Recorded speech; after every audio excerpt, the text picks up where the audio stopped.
What is up, guys? Mike Parker at the Center for OCD and Anxiety in Pittsburgh, PA, and this is OCD Space, your place for all things OCD.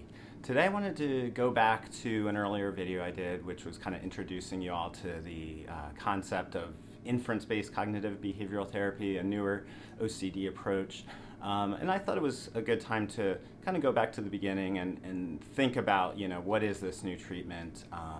What have I learned? What's more clear to me now? And so today I'm going to share with you a top 3 video, top 3 changes, differences, new ideas being offered by inference-based cognitive behavioral therapy. So guys, if you're into OCD stuff, strap on those seatbelts. This is as exciting as it gets. We got new ideas, we got new approaches, we got differences of opinion, we got controversies. So in a minute we will be talking about the top 3 new ideas being presented by inference-based cognitive behavioral therapy.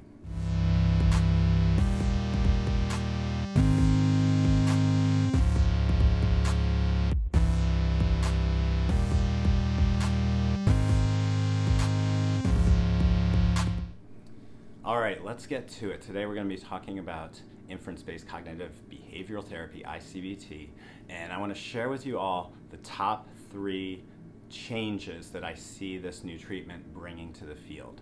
Now keep in mind, guys, there are multiple different ways to treat OCD. We already have excellent approaches out there. ERP, which is exposure and response prevention therapy, and ACT, which is acceptance and commitment therapy. These are staples of OCD treatment. They are effective, they are well researched. And so when I'm talking about this treatment that I'm going to share with you today, you may have your interest piqued. You may think, wow, that sounds pretty interesting. That sounds like that might be helpful for me. But you may also think, no, that doesn't sound like a good idea for me. I've got these other approaches that are working, and this just does not interest me at all. And I just want to validate that and say that's okay. Whatever you are experiencing, whatever you think is helpful for you, that is the most important thing. Don't let anybody tell you differently. But this will at least get this out there. And for people that do think this might be helpful, this is another option that we have now. So anyway, I-CBT, 3 top things, 3 top differences. Let's start with a banger. Let's start with one that is controversial, you might even say, which is OCD is not a problem with intolerance of uncertainty.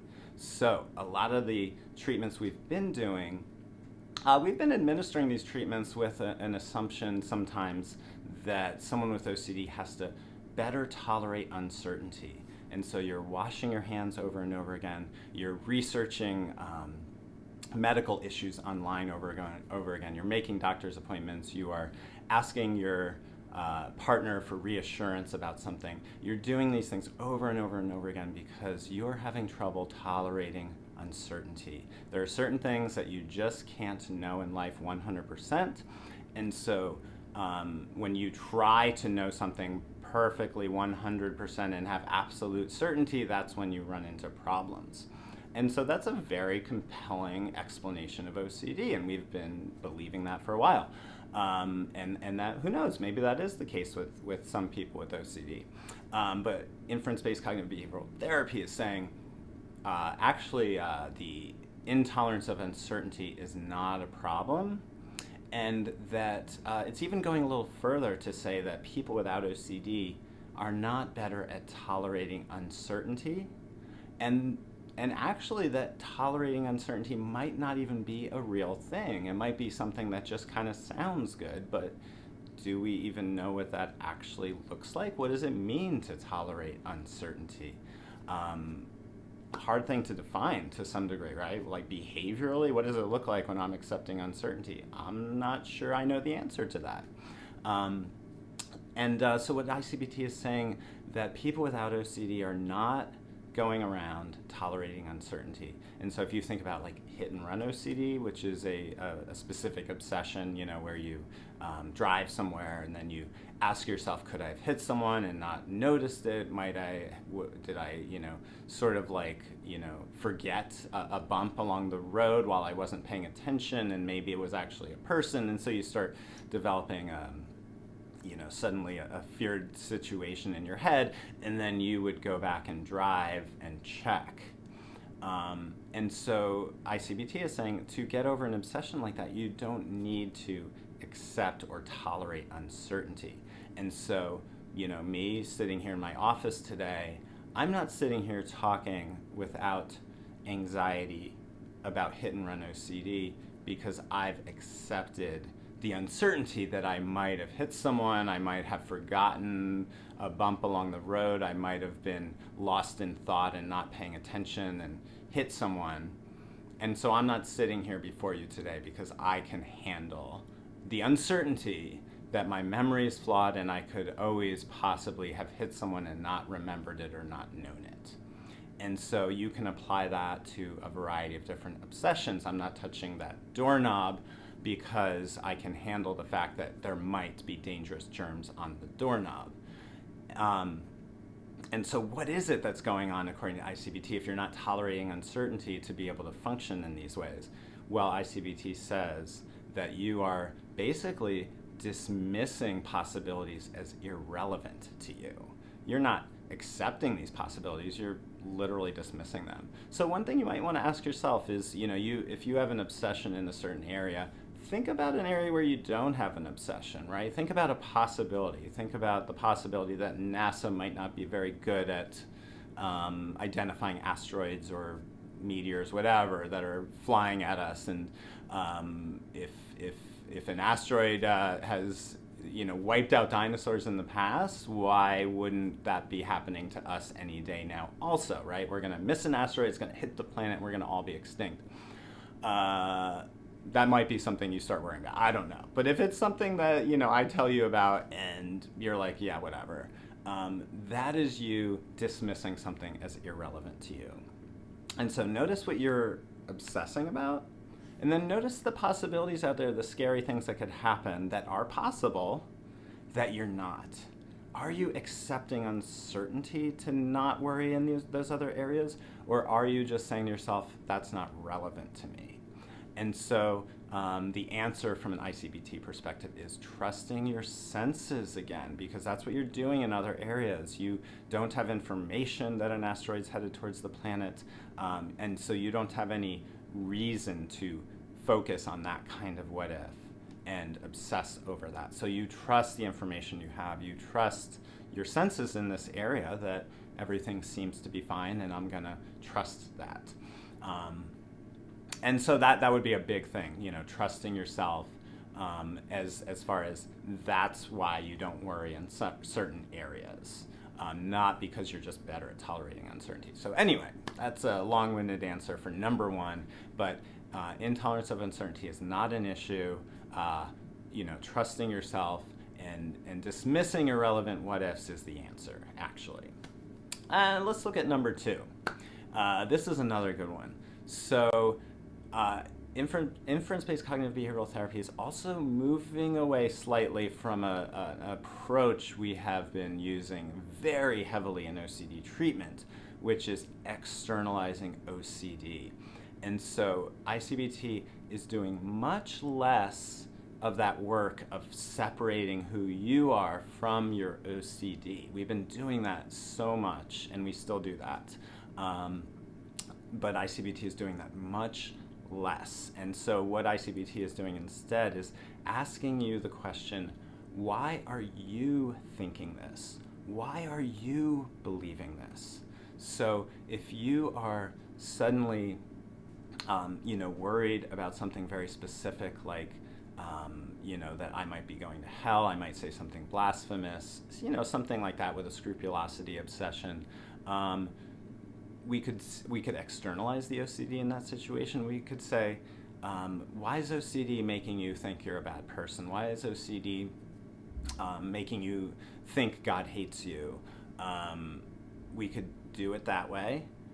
Or we could kind of start to focus in more on you and giving you that agency and that self-awareness of what's going on with you. So the question then becomes, why are you believing you're going to hell? This can't just be this external force that's completely taken over your body and is making you believe these things.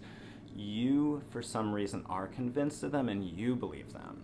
And so when you think about your obsession, give that a try right now. Think about how that feels. Like if you're used to saying, my OCD is making me do this, my OCD is making me believe that, how does it feel to ask yourself, why do I think this? Why do I believe this? And I-CBT wants you to go there. It wants you to figure out why you believe it, why you're worried about it, why you're thinking this. And so that's a pretty big shift. The thing I'll add is that I-CBT doesn't throw away the whole idea of externalizing OCD. You can still do that sometimes. You can still say, my OCD tricked me again. My OCD, did make me fall for this or something like that. But it really is very much still focused on how did you fall for that trick? Like, why did you get convinced? Why did you believe it? So difference number 2, less externalizing, more focusing on your real beliefs and why you're doing your compulsions. All right, and let's go with number 3. There's a lot of changes, but these are the top 3. I'm going to stick with these 3 for now. Number 3 would be OCD is a problem with getting absorbed in your imagination.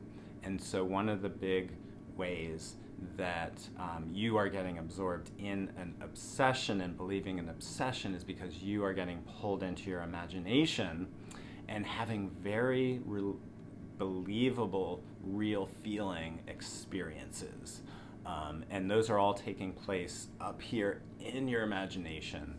And that is taking you away from sensory information. And so that is the biggest successful trick that OCD uses to get you to believe an obsession would be pulling you into your imagination. This is according to I-CBT, a major characteristic of the mental health issue of OCD, and a tendency to do this.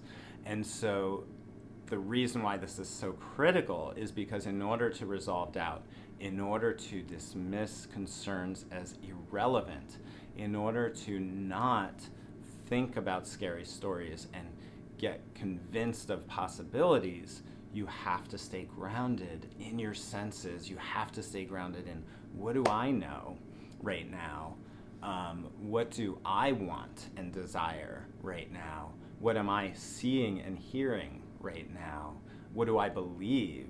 What is my opinion about this? What is my common sense about this? These are the things that are essential to not getting pulled into an obsession. Because really an obsession, according to I-CBT, is always something that is not actually objectively happening. It's always something you think yourself into. It's always a possibility you imagine and then infer. And so that can only happen when you're using way too much of your imagination and too little of your actual senses and your actual experience. Now, I-CBT is not going to say don't use your imagination. That would be ridiculous. I mean, you could not think as a human being without using your imagination. But it's going to say, how do you use your imagination effectively? Because right now your imagination is running wild, right? Absolutely wild. And you are inferring all kinds of things might be happening. And it is becoming so believable. And it is because you are getting absorbed into almost a virtual reality experience in your imagination. And how do we stop that process? How do we stop you crossing over into your imagination? And how do we help you stay in the world of your senses? All right, guys, so those are the 3 big things. Just a quick review. I'd say number 1, OCD is not a problem with intolerance of uncertainty. Number 2, OCD is ultimately about what you are believing about things right now, and that has to be addressed. We can't just externalize the OCD and say what OCD wants you to think and what OCD wants you to do. We have to look at how come you're believing this? How come you're believing this obsession? And then number 3, how do we help you not get absorbed in your imagination? All right, guys, so hope this was helpful. Again, just with a new treatment, it takes a while to get. And I've been fine-tuning my understanding of this over the recent months and maybe even year at this point, I'm not sure. But, wanted to do this video to share my updated understanding of this treatment approach. Hope this is helpful, guys. And until next time, trust yourselves. Take care.